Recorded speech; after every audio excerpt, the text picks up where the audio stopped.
Hi there, this is Yvonne Chaka Chaka, and this is Zimlink. Stay tuned. Once again, it's Thursday, the 2nd of October. We're live here at the House of Lords on this very, very special day, interviewing role models, making a difference at a fabulous conference for women, inspiring women within our community. And today I'm here with another profound icon. She is the former mayor of Enfield, Mrs. KATE ANOLUE, presently the founder of African Women Forum. Welcome to AFRICA4U in conjunction with Zimlink. How are you today, madam? Thank you very much. Good afternoon. I'm very well. Thank you so much. And I'm sure our listeners around the world would like to know a bit about yourself, your background, and what brings you here to this special conference today, and what your expectations are. Can I start to say that my background is a very, very strange and very strong background, especially for a woman. But before I can say anything, I really have to mention my dad, who is my role model, who actually made me to be here today. Because I'm one of 7. I've got 5 brothers and 1 sister. And my father, still in those days in the 50s, believed in gender equality and said, I must go to school. In as much as he was dissuaded by his friends, said, why are you sending a woman to school? Because she's going to get married, and you've got 5 boys to train. But my father, being what my father is and believing in gender equality, said, I believe in treating both of them the same, because if she goes to school, she will be very useful at her husband's. And even if her husband doesn't want her to work, she will be able to train her children, do their homework, and that means she's going to educate for the children. And this is why she must go to school. So my father believed in gender equality, and I'm very, very grateful to him, and I'll never forget him whenever I speak. So on that basis, it's like if he could see what the future foretold. Because even when I got married, after doing my midwifery, when I got married, he said to my husband, I haven't finished training her. She needs to go further. My husband said, anything, I would allow her. So when I joined my husband in England here, my father wanted me to be a nurse, and he has no problem at all. And because I've had the basic education, which was through my father, I was able to pass all the exams that I had here without having, education in England. So I had a good basic education back in Nigeria.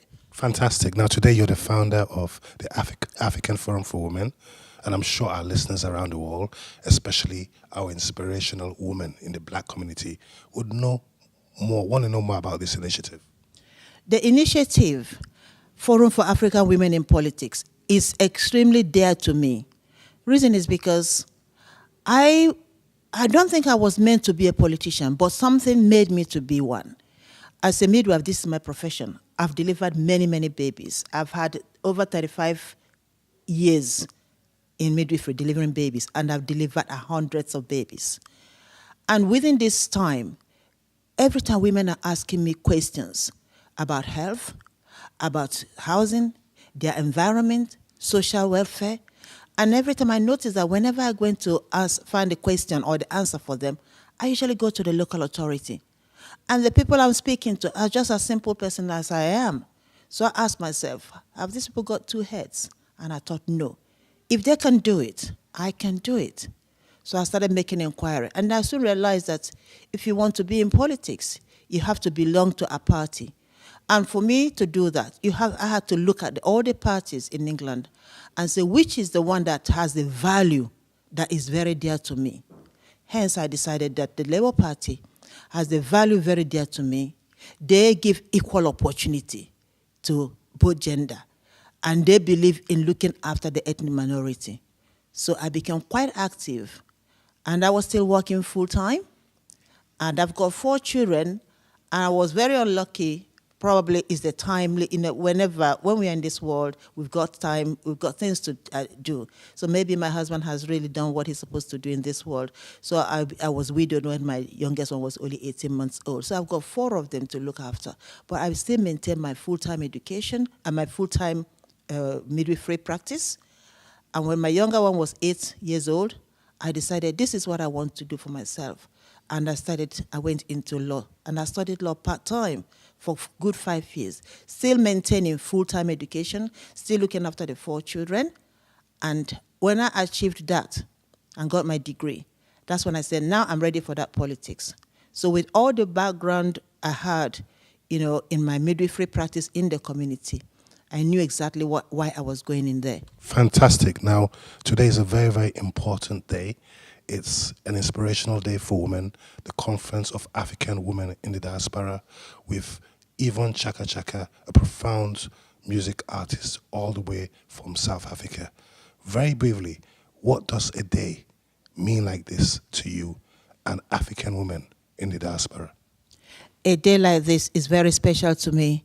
I was very fortunate to be at the meet and greet Yvonne last night, and I listened to her sing, and I listened to her talk, and I believe that every single woman, not only African women, every single woman is a leader. And being a leader means that you have your family to bring up, and those family that you are bringing up, they are the future generation.